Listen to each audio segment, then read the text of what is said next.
Sud Radio, les débats de l'été, 10h-13h, Maxime Liédo. On est toujours ensemble sur Sud Radio pour le deuxième fait du jour. On va vous emmener dans la compréhension d'un bras de fer économique très important. Depuis le 5 juillet 2024, les voitures chinoises commercialisées en Europe sont taxées à titre conservatoire jusqu'à 38%. Il y a une fenêtre de 4 mois à partir de la discussion qu'on va avoir avec Christian de Boissieu, économiste, membre de l'Académie des technologies et spécialiste des questions monétaires. Bonjour. Bonjour. Merci beaucoup d'être avec nous sur Sud Radio. Je le disais, ces droits seraient potentiellement applicables pendant 5 ans. La Chine a décidé de saisir l'Organisation mondiale du commerce en expliquant que Bruxelles enfreint gravement les règles de l'Organisation mondiale du commerce et elle appelle à corriger immédiatement ces mauvaises pratiques. Est-ce que vous pouvez nous expliquer à quel jeu on assiste actuellement entre la Chine et l'Europe? Pour un petit rappel, à la base, la taxation n'était que de 10%. C'est ça?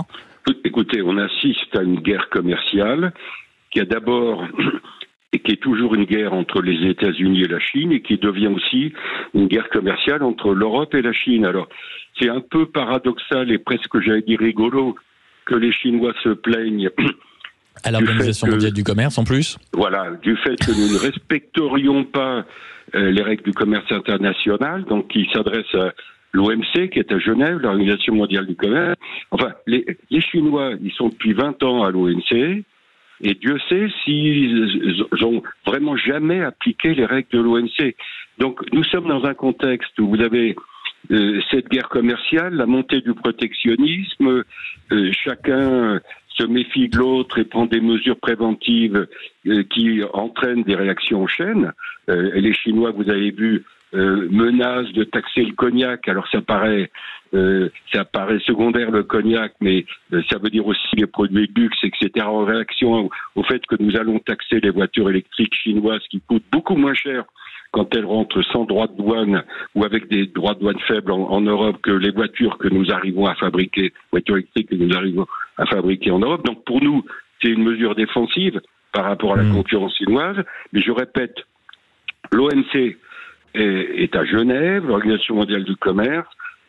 Elle est censée être l'arbitre des différends internationaux, et en fait l'OMC est totalement impuissante. Alors moi ça m'affole pas quand j'apprends que les Chinois s'adressent à l'OMC, parce que je répète depuis des années, y compris vis-à-vis de la Chine, l'OMC a été totalement impuissante pour faire respecter les règles du jeu, du commerce international, et à l'OMC, vous avez un organe qui s'appelle l'organe de règlement des différends. Je pense que c'est à l'ORD, l'organe de règlement des différends entre pays, que les Chinois vont s'adresser. Mais cet ORD, organe de règlement des différends, ne fonctionne pas. Parce que, par exemple, les Américains n'ont pas désigné leurs représentants. Mais rassurez-nous, Christian de Boissieu, quand même avec tout ce que vous nous dites, là, ce que fait l'Europe est quand même légitime vis-à-vis de la Chine. Ah ben, c'est ce que je vous dis, c'est que... On est d'accord. C'est-à-dire que les Chinois subventionnent massivement la production de voitures électriques sur leur territoire. Et donc, si nous imposons à l'entrée de l'Europe, de l'Union européenne des droits de douane, c'est pour compenser, je mets compenser entre guillemets, c'est pour compenser les subventions massives données par le gouvernement chinois pour fabriquer leurs voitures électriques et envahir le monde de leurs voitures électriques. Alors, donc, voilà, le problème que vous soulevez et sur lequel je reviens, c'est que je parlais tout à l'heure d'un arbitre qui pourrait justement régler les différends... Mais qui ne fait pas le travail. Qui ne fait pas le boulot. Et qui ne fait pas le boulot. Donc, dans un contexte où il n'y a pas d'arbitre, c'est comme au sport, quand il n'y a pas d'arbitre... sur un terrain de foot, il n'y a pas d'arbitre, tout le monde se tacle. C'est le bordel. Et aujourd'hui, excusez-moi de parler vulgairement... Mais on est sur Sud Radio, on se parle vrai. On se parle vrai, moi ça me pose pas de problème. En matière de commerce international, l'arbitre, ça devrait être l'OMC, mais qui fait pas le job ou qui est politiquement bloqué par les Américains et par d'autres, y compris par les Chinois, etc.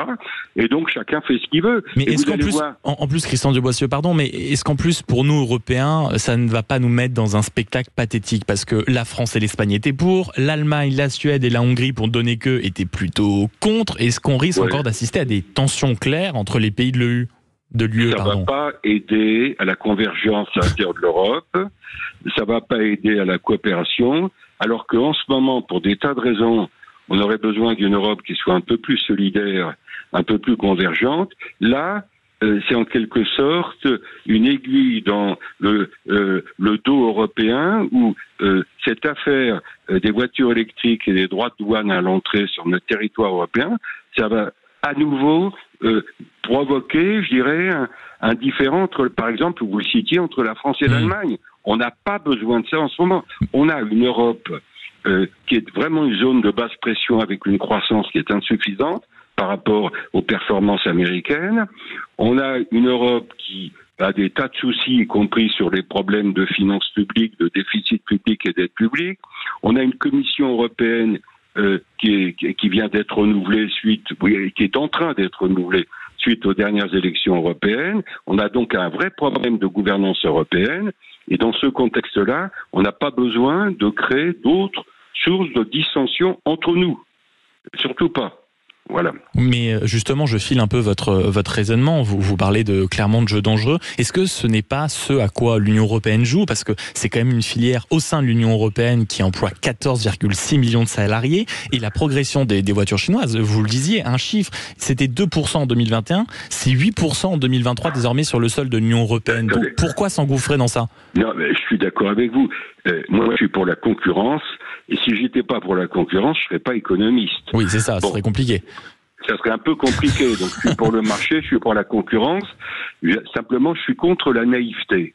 Et je dis que sur beaucoup de ces sujets qui sont vraiment à l'articulation de l'économie, de la géopolitique et de la politique tout court, l'Europe a souvent fait preuve de naïveté, alors que du côté américain, que ce soit Trump dans son premier mandat, et on va voir s'il revient à la fin de l'année 2024, parce que je peux vous dire que si Trump revient comme président américain, là, il va y avoir à nouveau des bagarres terribles entre la Chine et les États-Unis sur tous ces sujets. Il ne faut pas que l'Europe soit le spectateur qui regarde la balle de ping-pong passer au-dessus du filet avec les deux joueurs que sont les États-Unis et la Chine. Il faut que nous soyons actifs. C'est comme ça que j'interprète la réaction européenne sur les voitures électriques. Dans ce cas-là, qu'est-ce qui va se passer selon vous? Parce que vous venez clairement de le dire, on est beaucoup plus dépendant de la Chine que la Chine est dépendante de l'Europe. Donc est-ce qu'on montre pas les muscles alors que finalement c'est clairement de la gonflette? Moi, je pense qu'on est en train de menacer et de voir comment les Chinois réagissent. Et je vous répète, ils ont commencé à réagir en disant qu'ils allaient taxer à l'entrée un certain nombre de nos productions dont ils ont quand même besoin, et que nous sommes dans une phase de gonflette où chacun montre ses muscles. Simplement, si cette phase de gonflette ne débouche pas sur un accord, ça veut dire que le monde va continuer à se fragmenter, l'économie mondiale se fragmente et que à nouveau il y aura au fond une accentuation des conflits Est-Ouest, la Chine et la Russie, si vous voulez, Ouest, États-Unis, Europe, qui s'ajoute en ce moment à un autre conflit dont on ne parle pas ce matin ensemble, mais qui est très important, le conflit entre le Sud et le Nord, l'essor de ce qu'on appelle le Sud global, dans lequel vous avez des pays qui sont à l'Est plutôt qu'au Sud, comme la Russie, vous avez la Chine, vous avez l'Inde, vous avez l'Afrique, donc le monde est fracturé à la fois d'est en ouest et du nord au sud, et que tout ça va pas améliorer les perspectives économiques, ça va pas améliorer la croissance mondiale, et que à ce petit jeu de montée du protectionnisme, au bout du compte, il ne pourrait y avoir que des perdants. C'est-à-dire qu'on a le sentiment qu'à court terme, il y a des gagnants, il y a des perdants, que sais-je, mais je veux dire, l'exemple des années 1930, et heureusement on n'est pas là-dedans, mais je veux dire, on a quand même ça en toile de fond. L'exemple des années 30 où vous avez eu une montée du protectionnisme qui a débouché sur ce que vous savez, c'est-à-dire sur la guerre, guerre mondiale, et ben tout ça, au bout du compte, il y a que des perdants. Donc j'espère quand même que la raison l'emportera et qu'on se mettra autour de la table et que l'OMC un accord raisonnable.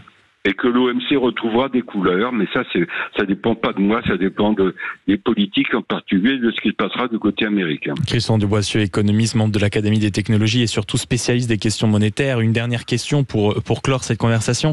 Est-ce qu'il n'y a pas un éléphant au milieu de la pièce qu'on refuse de voir, qui est en réalité clairement le retard de l'Union européenne dans ces questions-là, sur les batteries électriques, sur, on va dire, l'industrie automobile du futur? Et est-ce que c'est pas en réalité le sujet majeur que tout le monde refuse de voir? Écoutez, je vous parlais de la sous-performance de l'Europe par rapport aux États-Unis. Nous avons besoin de stratégie industrielle. On l'avait compris avec le Covid. mais c'est un peu retombé le soufflet de la réindustrialisation. On a besoin de relancer notre appareil industriel. En France, l'industrie, c'est uniquement 10% de la production totale. Ouais. En Allemagne, c'est 20%. On a besoin de retrouver en France, mais également au niveau européen, des muscles en matière industrielle pour être compétitif au plan mondial, et que, je répète, ça n'est pas en se protégeant par des droits de douane qu'on règle les problèmes de sous-industrialisation. Très bien, merci beaucoup Christian de Boissieu d'avoir été avec nous, universitaire, économiste, membre de l'Académie des technologies et surtout spécialiste des questions monétaires. Ça nous a aidé à saisir un peu de façon très pédagogique, merci encore, ce qui se passait en coulisses entre l'Union européenne et la Chine. On se retrouve dans quelques instants sur Sud Radio. Vous le savez, on ouvre les portes pour rentrer à fond dans les grands débats de l'été. On ne vous lâche pas, à tout de suite. Sud Radio, votre attention.